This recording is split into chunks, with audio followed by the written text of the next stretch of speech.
Bonjour et shalom, mes peuple de Dieu. Na pesi bilombo te na kombo na Yesu Mesia.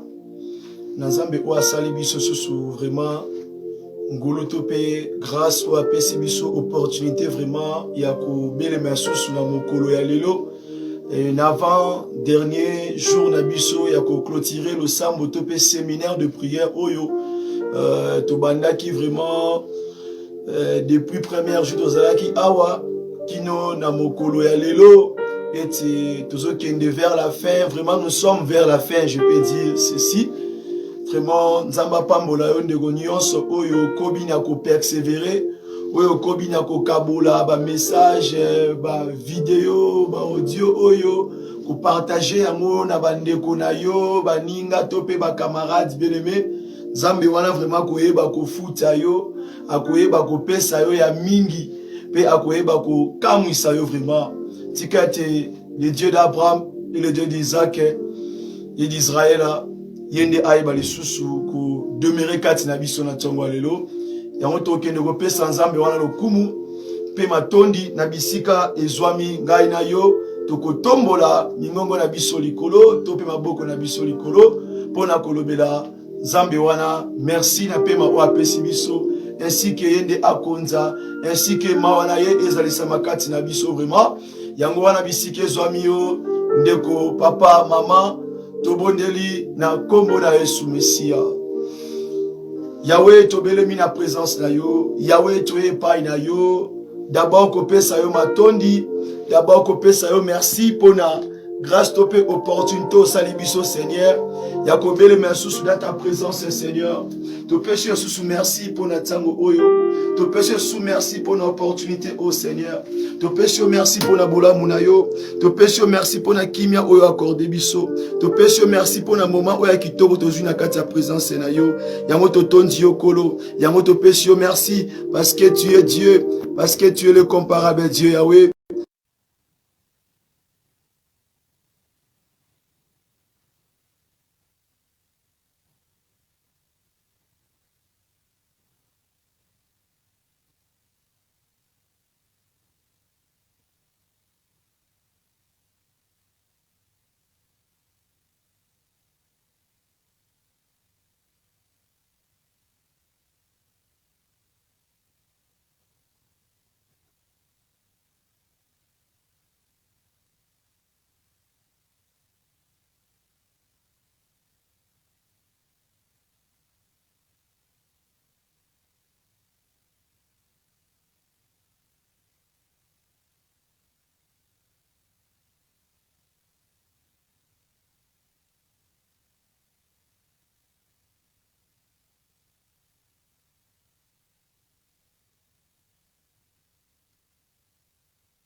de Abraham avandaki bisika wana.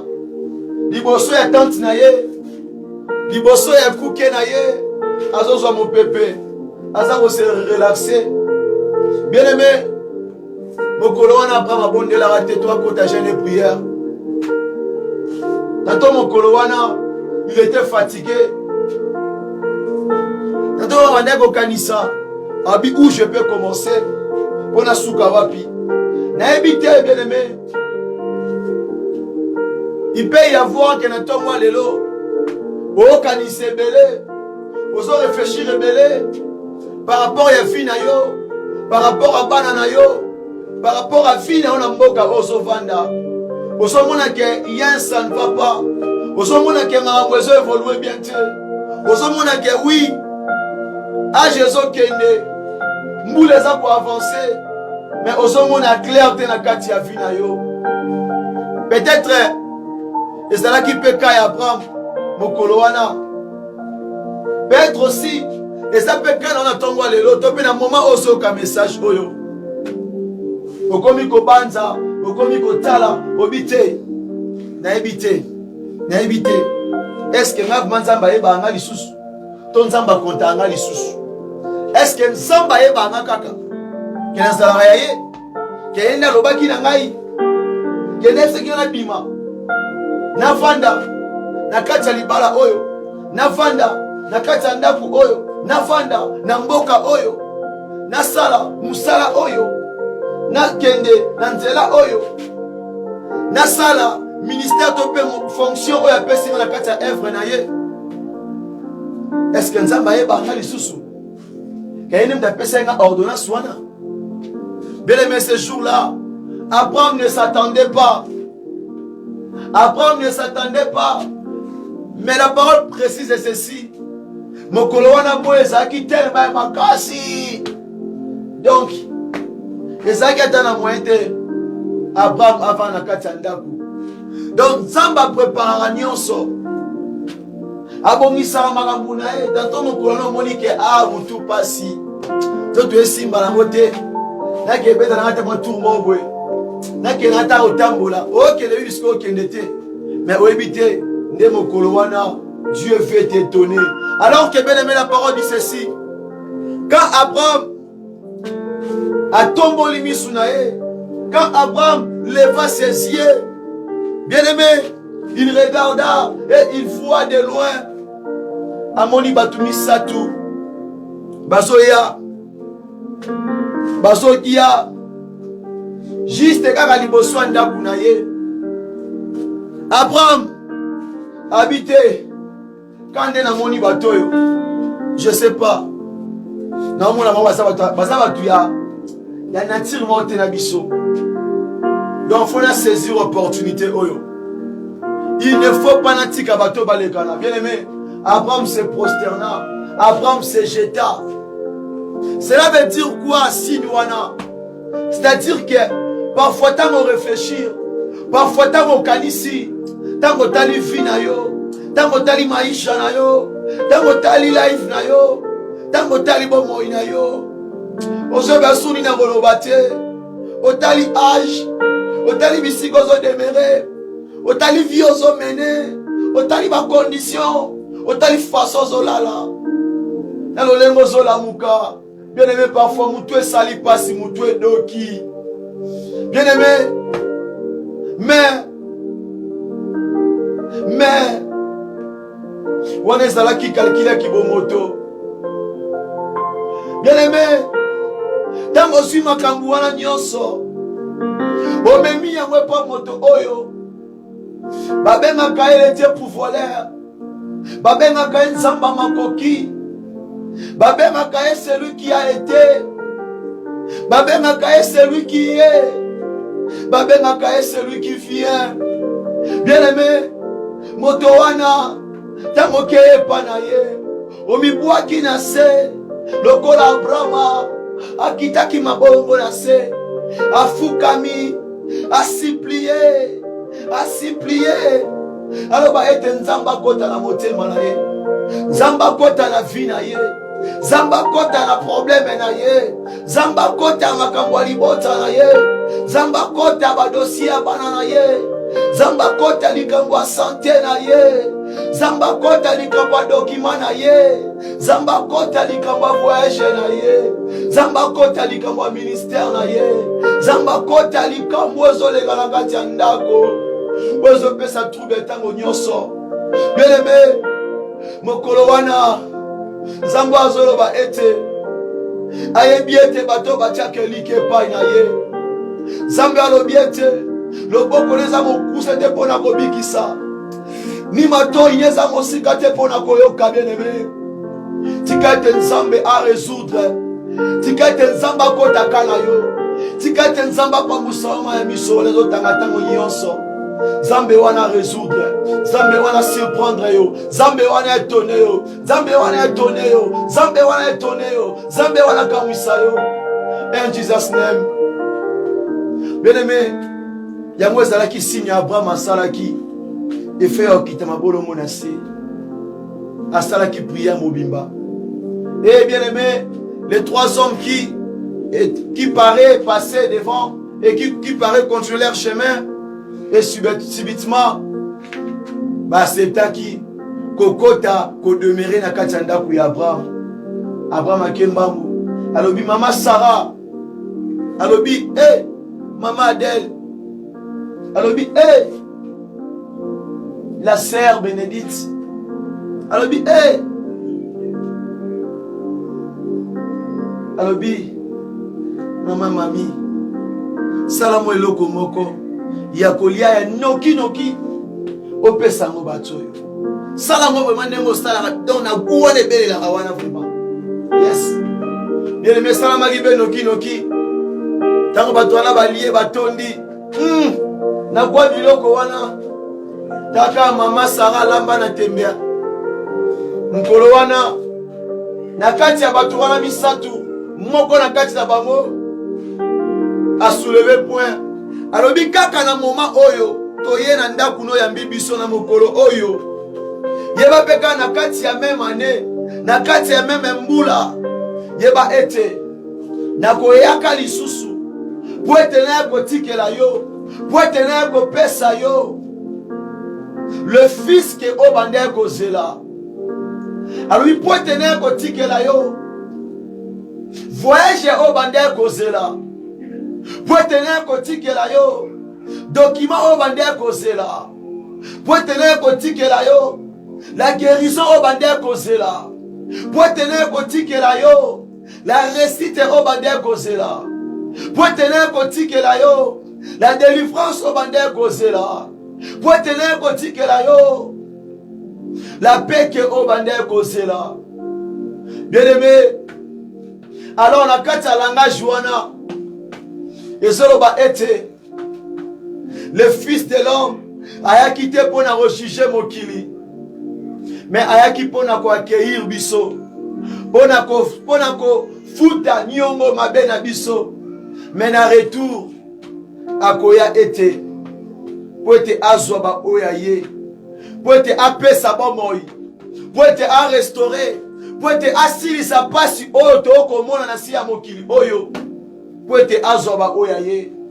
Bien-aimé, alors que Sarah tanga yoki bombo ate balobela Sarah mususu otoka ngai balobela yo.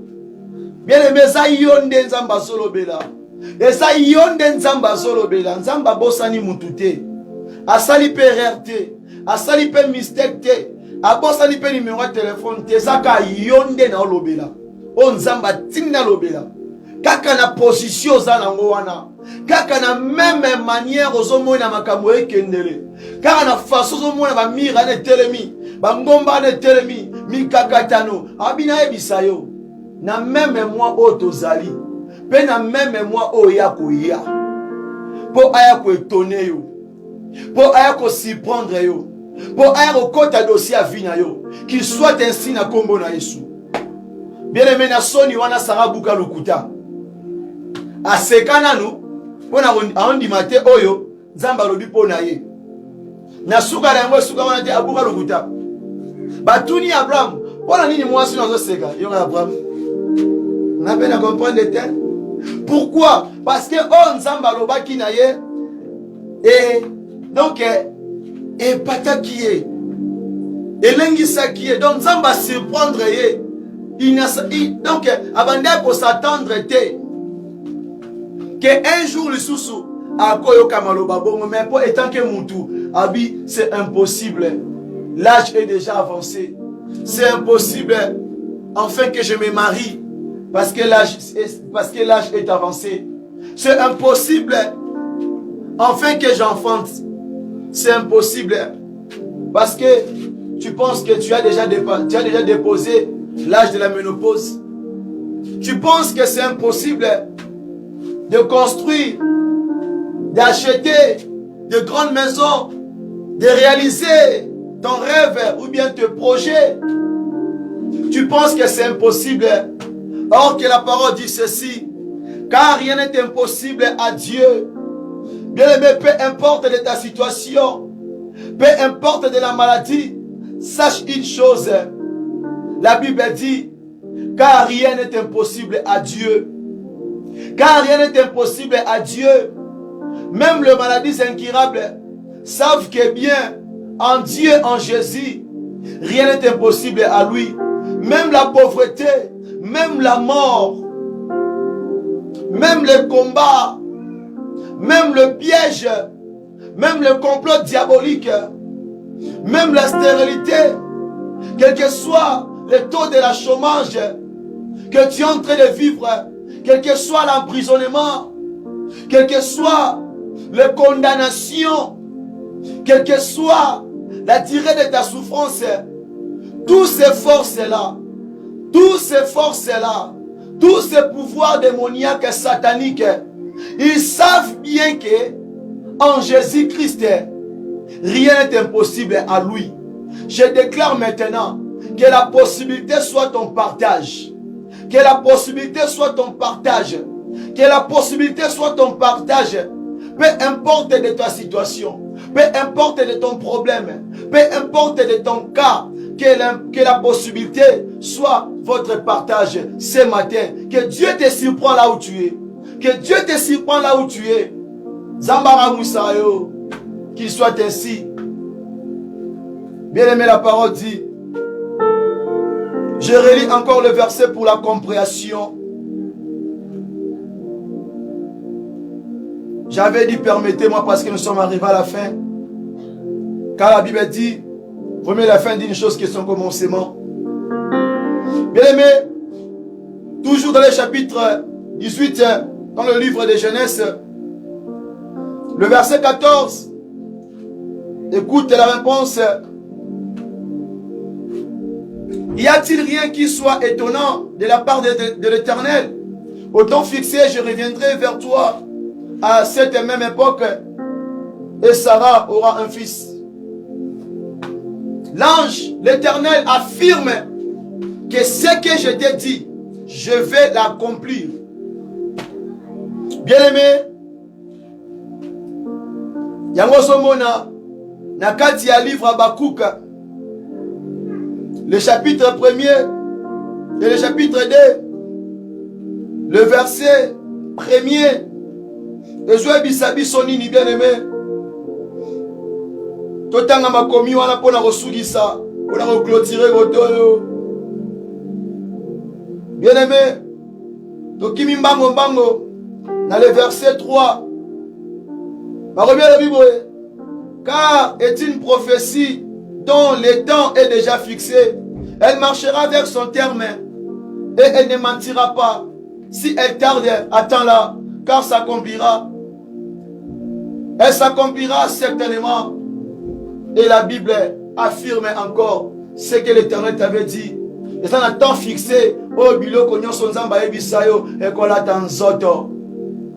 N'aie pas peur. N'aie pas peur. Kotata banate, kolengate, asana elongo. Tu sais, bien aimé, Dieu va te surprendre. Dieu va te surprendre. N'attends pas lelo. N'aie vous déclarer. Toko sakama loba likolo na yo. Webi so ete, na so rappeler que on nzamba loba ki pona yo. Olingo biki la siko ya accomplissement nango. kaka awa sikawa kaka ndenge ozolanda kaka ndenge ozoyoka na même manière Nzamba akoya na même époque pour na salela yo. Bien aimé, na kati ya livre Luc le chapitre 9 le verset 14, la parole dit ceci. Or il y avait environ 5000 hommes. Jésus dit à ses disciples, faites-les asseoir par rangée de 50. Bien aimé, le disciple de Jésus, Liboso, il y a 5000 hommes, sans compter enfants, ou bien le bébé. Bien aimé, Baki na biloko oliate. Basaki na biloko oliate, bien aimé. Bien aimé, Basaki juste na 5 pains. Kaka Basaki na mapa soki, balamitano. Bon, 5 mapa kana loba. Et puis na 2 poissons, na ba mbisi mi balé. Mais batu baza au nombre de 5000. Bien aimé, le peuple qui était là avec Christ ne pensait pas que bana mutu oyo aitonaka batu na mambo sala amusaka batu elegela batu. Bien aimé dans le Seigneur, yeso tuni bango bozana nini wana babi Seigneur, toi kana 5 mapa et puis na 2 poissons. Mais to kanisa to keluka to yosoma misu na shop poto luka ndenye ko batu nyoso abite botika ngamo na shop abinga mona za izini. Bien aimé, Zamba emoka za izini. Zamba za izini a vi na yo. Zamba za shop a vi na yo. Zamba za banki a vi na yo. Zamba zali source ya vi na yo. Zamba zali force ya kimia na yo. Zamba yenda zali sponsor na yo. Sponsor a mokilite. Zamba yenda za sponsor na yo. Zamba yenda za médecin numéro 1 à santé na yo. Bien aimé, tika na yebisa yo. So kanisi ba oba zaki pembe na yo. Que nenge ba longwa ki ne ba situation a bewana vina bango échanger vina bango comme une lenge mususu que nzamba kango li bango kasi pona yo sili. Bien aimé, tu te trompes toi-même. Tika na yebisa yo, le panier circule encore. Le panier circule encore. Juste attends le bon moment. Et tu verras, Dieu va te surprendre. Dieu va t'étonner. Yebisa voisin na yo, zamba okamusanga na mbula oyo. Yebisa ye, yeba zongi se la yo aye. Zamba va surprendre yo na mbula oyo. Hey la foi.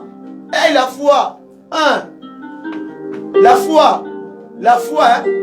Et ça le la paralytique. Nde la foi ezali. Et le quoi muto aza paralytique. Atambola te batombola rae. Mais dans le bike, babia tia kondima. Mais bi c'est marche, tellement nti tambola mais il oublie que batombola rae. C'est ça la foi, bien aimé. Il faut avoir la foi audacieuse. Parce qu'il est là. Bien aimé, mon kolo wana yeso tombola ma palikolo. Bien aimé, mboula ma pebeta. Na mboula ba poisson. Tika tenzamba no kisa. Mboula ya bénédiction. Mboula ya restauration. Mboula ya réussite. Na saison, na temps convenable pour la vie na yo. Qu'il soit ainsi au nom de Jésus. Nabi ke lona eka pona o déclarer pour la vie na yo. Lona eka déclarer pour la vie na yo. Na ordonnance a pesi na tonga yo na moment au pour la vie na yo. Bien aimé, yango somona ete na kati ya livre Nombre le chapitre 23 tango Balak, le roi Balak atali atali mo peuple ango o babimi na kati ya Égypte. Atali ete ba effacer armée moko puissant en Afrique na Europe basaki na makoki te ya rolonga armée wana. Mais batali peuple ango sans défense, sans ba arme. Mais basalaki na ebale ya monene. Ouais, mais là qui va mourir na bango. Bien aimé, le roi Balak azalaki étonné comment on a été niveau, il y a puissance, capacité, il y a nzambe o salelaka. Tala ba diversaire na yo, tes ennemis, c'est là qui te combat, c'est là qui ne veulent pas supporter ta grâce. C'est là qui cherche que tu tombes. C'est là qui cherche de voir ton échec.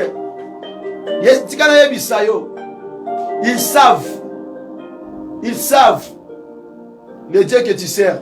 sa capacité, bayebi puissance na ye, bayebi nguya na ye. Baolenga, baolenga. Bien aimé, tika nzambe étonné yo. Tika nzambe étonné yo. Tika nzambe étonné yo. Qu'il soit ainsi. Yango nde losambo na nga tongo lelo pona yo. Na lobi na nzamba ko étonné yo nanko. Nanko. Bien aimé, ya. Eza na bato bazo bika loboko na nzambe na kati ya losambo o na forme nyonso, na plan ya finance, na plan ya santé, na forme belé. Oleki bango na loro tere pe tourna o yango yo. Qu'il soit ainsi pour toi. Na kombo Yesu Messia. Que Dieu vous bénisse. Shalom bien-aimés. Et bonne journée à tous. Tokomina Souka. Vraiment. Na soute binoka mokolo malam na kombo Yesu Messia. C'était votre humble serviteur, le frère Paul Bouakassa Rocky, missionnaire en Jésus-Christ. Que Dieu vous bénisse abondamment. Partagez et kabola ba message oyo. Ba audio oyo pa ba ndeko pa ba ninga ozakana bango ba correspondant na yo kabola kabola kabola. Et si Dieu te met au point de soutenir cette œuvre, il faut le faire. Il faut le faire. Il faut le faire. Tanzamba va surprendre yo. Tala mpandi na yo. Yango na surprendre yo.